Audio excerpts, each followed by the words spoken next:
साहब की जो बात है ना जी, गंडापुर साहब को वहाँ जाने दिया जाए, गुफ्तगू करने दी जाए, वो मामलात में अपना किरदार अदा कर सकते हैं। असल इशू ये है कि जो 2023 का इलेक्शन हुआ, जो चीज़ें हुई उस इलेक्शन में केपीके में किस तरीके से वोट कास्टिंग हुई, किस तरीके से हुई, ये एक ऐसा डिबेटेबल पॉइंट है जिसके ऊपर JUI थे और इनको बिठाएं सामने तो बहुत सारी चीज़ें आपको खुल के सामने आएंगी। दूसरी बात ये है कि मेरे भाई कह रहे हैं कि जी सारे कंसेंसस होना चाहिए। मैं सिर्फ इनको याद दहानी के लिए कि कुछ माह पहले खैबर पख्तूनख्वा में एक मीटिंग हुई थी, तमाम सियासी जमातों के अकाबरीन वहाँ मौजूद थे, खुद फील्ड मार्शल साहब वहाँ पे मौजूद थे, अस्करी क़यादत मौजूद थी, सारी ब्रीफिंग दी गई थी। और उस ब्रीफिंग के बाद एक कंट्रोवर्सी सामने आई थी कि बैरिस्टर गौर जो PTA के चेयरमैन है, उन्होंने कहा कि जी हमारी फील्ड मार्शल से गुफ्तगू हुई और हमने इंसाफ के हवाले से और तहरीक इंसाफ के हवाले से और पार्टी की पोजीशन और बानी के हवाले से गुफ्तगू की, बाद में उसकी तरदीद कर दी गई। सो आपको सारी ब्रीफिंग दे दी गई।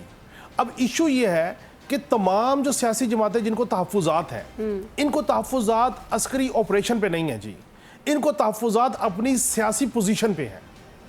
यही चाहते हैं कि हम आपको सपोर्ट देने को तैयार हैं, बदले में आप, कोई कहता है मेरा बानी छोड़ दें, फजल रहमान साहब कहते हैं मुझे पोजीशन दे दें, ANP कहती है हमें ये चीज़ दे दें। ये सारे के सारे इस मामले पे अस्करी इदारों के साथ बैठ के पॉलिटिकल जो है वो मैनेजमेंट करना चाहते हैं, उनसे कुछ ले और दे की कहानी करना चाहते हैं। इसके अलावा कोई बात नहीं। अस्करी इदारों का क्या रोल है पॉलिटिकल मैनेजमेंट में? अस्करी क़यादत का रोल अगर ना हो, जाने तो अस्करी क़यादत के ऑपरेशन तो अस्करी क़यादत दे रही है ना, फौज दे रही है ना सर।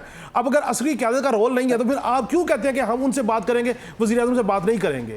क्यों आप बानी बार-बार कहते हैं कि मैं तो बात करने को तैयार हूं? खालिस्तान सियासी जमातों को डिसाइड करना है ना शराज साहब, कहीं ना कहीं तो असल मामला सियासी जमातों का है कि ये सियासी जमातें जब ये बैठ के तय कर सकती हैं कि हम फार्म 47 की जमातों के साथ मिलके सेनेट के लोग मुंतखब कर सकती हैं, किसी का भाई, किसी का दोस्त, किसी का मंजूर नजर, किसी का बेटा, तो ये बताएं कि ऑपरेशन के मामले में इकट्ठे क्यों नहीं बैठ सकते जी?